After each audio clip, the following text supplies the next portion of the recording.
KC9VKV.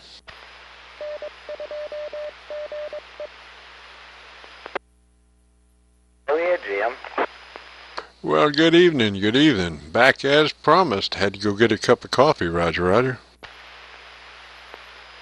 on that. What was the call sign again? KB9?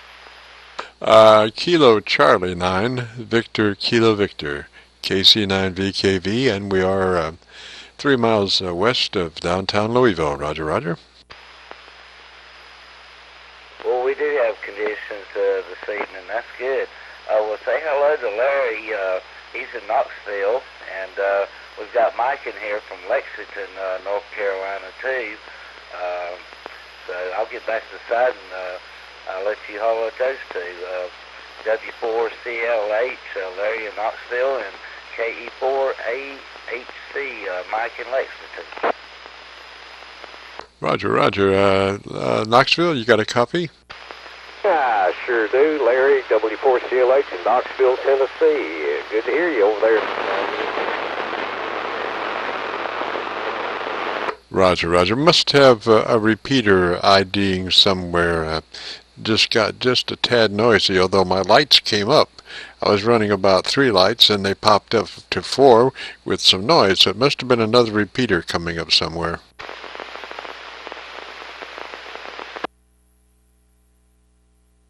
I didn't hear anything. I said, this is Larry in Knoxville, Tennessee. You're loud and clear over here. Roger, you are too now. That other repeater dropped out. And then we had Lexington, was it Lexington, North Carolina?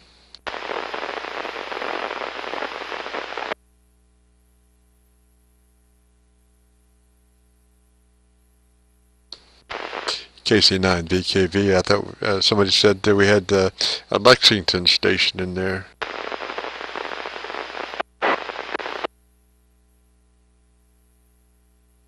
Must not be. Oh, maybe conditions might have shifted. I'm not sure how far Lexington. I think he said Lexington, North Carolina. I'm not sure. Yeah, that's what they were saying. I thought first it was Lexington, Kentucky, but they said Lexington, North Carolina. Yeah, Roger. That's what I thought. That it would have been too. But I guess there's a lot of Lexingtons everywhere. I guess. Go ahead, station.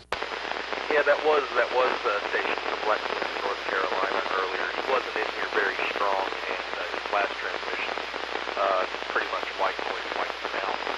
But that's actually where I hail from myself. I'm in Dallas, North Carolina, southwest of Charlotte now.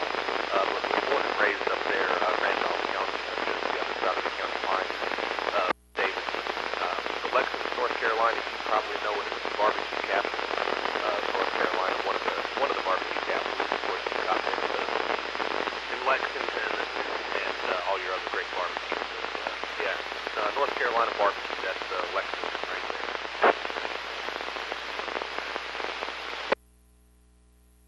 Roger. Did somebody say Ken was in earlier tonight?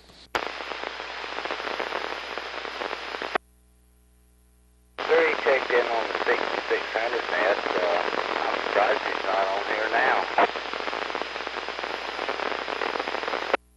His call is WA4BVW, is that correct? Yes, sir, I believe that's it. Roger. That's the man with the plan, the original man with the plan right there. That's we're talking on the repeater that he had the vision to build.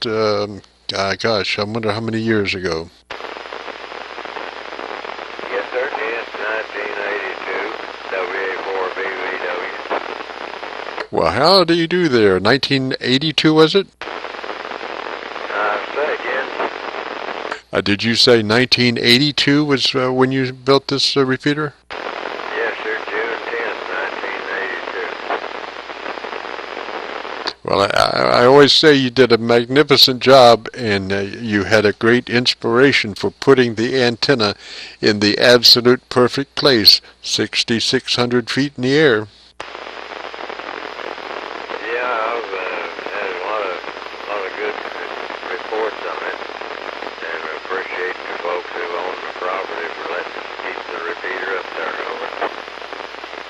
Roger, Roger. Well, you know you are the Elvis. You are the Elvis of the repeater design and building. You know, like Elvis was in rock and roll. You are to repeaters what Elvis was to rock and roll, Roger. Yeah, okay. Well, the other repeater I put on 1960, gosh, I forgot the date on the one over on Mount Pisgah, but it was on for quite a number of years before I put the one over here on the Mitchell. But I worked on Mount Pisgah 32 years at Channel 13 TV, and I also worked at WMIT back in the early days where this repeater is located.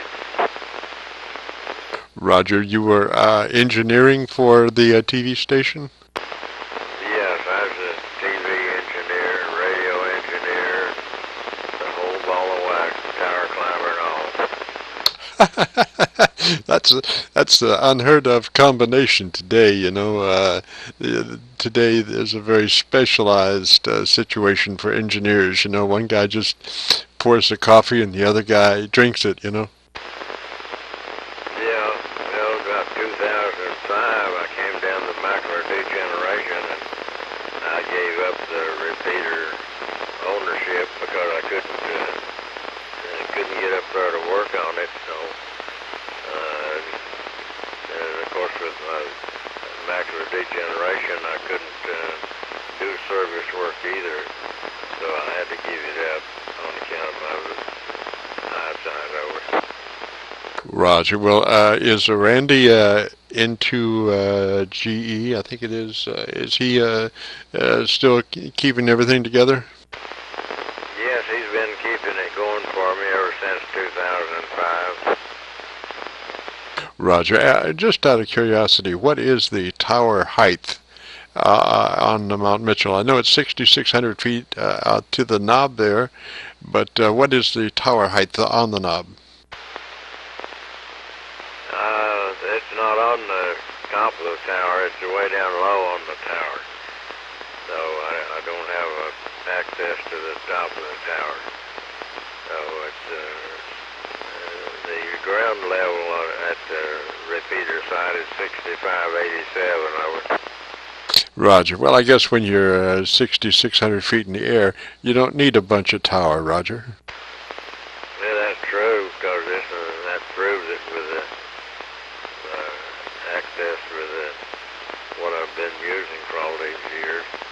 So I've never had it up on top of the tower up there at all, because that was all WMIT territory up there. Roger, Roger. It's amazing how the cost of living increases as you approach the top of the tower, you know. I mean, when you're 20, 30 feet below the top, the rent is nowhere near what it is right there at the top, Roger. Yeah, there's quite a bit of difference. Anywhere you put an antenna, you just move it a few feet and it changes the pattern, so anywhere you put it, it's going to be slightly different from the last place you moved it to. Roger. Ken, do you remember which side of the tower the antenna is on? Is it on the west side of the tower? I don't really know, because I've not been up there since they moved the antenna to its present location. Over. Roger. Well, I'm about 400 miles west of that repeater, and I was just curious to think that if it was on the east side, that I would be copying the mail so well 400 miles to the west, Roger. Yeah, well, that's like you say, anywhere you put an antenna on at that elevation, it's going to have a tremendous coverage. Oh, absolutely, and when you first put that antenna up on that tower, did you know you had a winner already, Roger Ken? Yes, I knew that to start with, because in fact, when I first moved the antenna up there, it was on a little 10-foot piece of pipe in a hole in the top of the mountain. Somebody had already had an antenna up there of some sort. So it was about 10 feet off the ground then.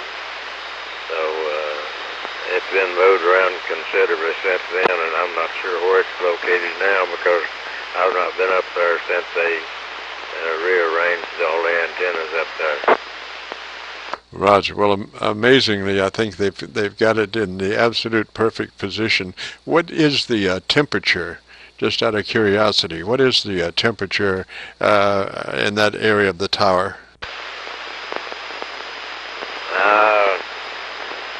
I don't really have any idea because it changes from time to time. So I have no idea what the temperature is because I never did have we did have an thermometer up there a time or two, but it went haywire. So we don't have an temperature reading thermometer up there right at the moment. Roger, Roger. I just was thinking that, the higher up you get, the colder it gets. I was just curious, would it be seasonal, like in the summertime? Would it be like, a spring day, or would it be always chilly up there, Roger? Yeah, well, that's quite cool, even in the middle of summer. Like I say, I worked up there off and on for years and years, and we didn't really pay that much attention to the temperature other than we did feel the temperature on the radio station from time to time. We kept Weather Bureau logbook on the daily temperature, so we had other weather guys outside the main building there.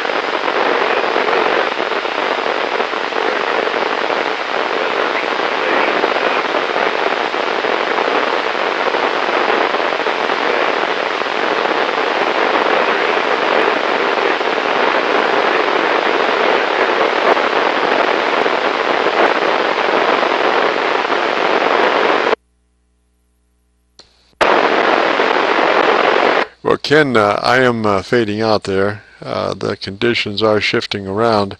I looked earlier tonight at the VHF propagation maps in real time, and it looked like it was just almost unbelievable. Solid red, which is the highest propagation condition, and it was in the 500 kilometer range. So I knew that I'd be able to hit Mount Mitchell. I was just hoping I would be able to make contact with you. I always enjoy making contact with Mount Mitchell. It is to this point my furthest conquest as far as DXing repeaters. It is the crown jewel at this point.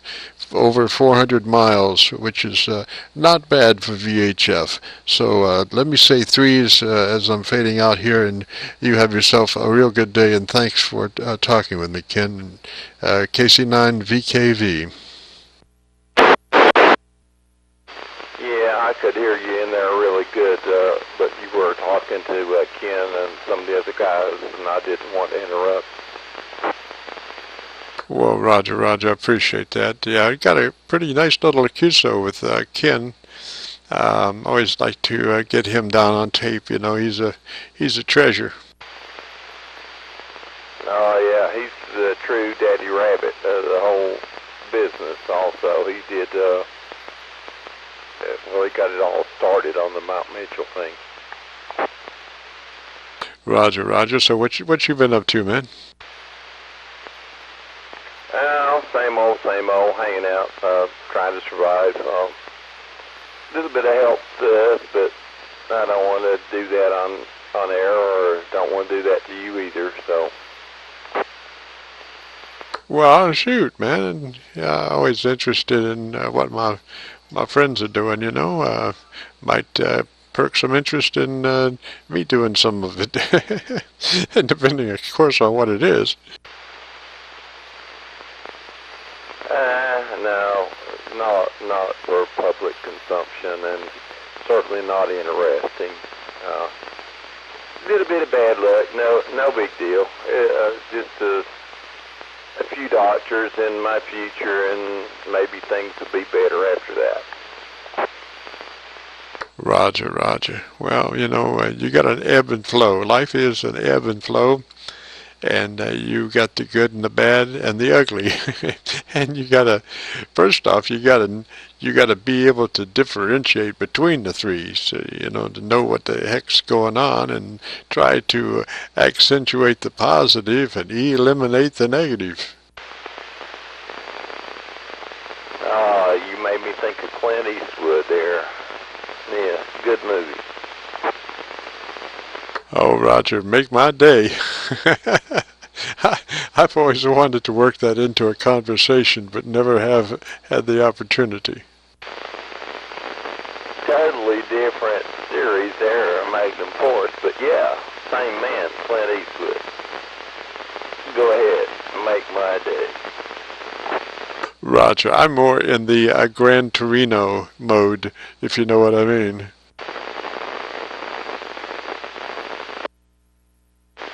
I found that one depressing. I did not like the ending.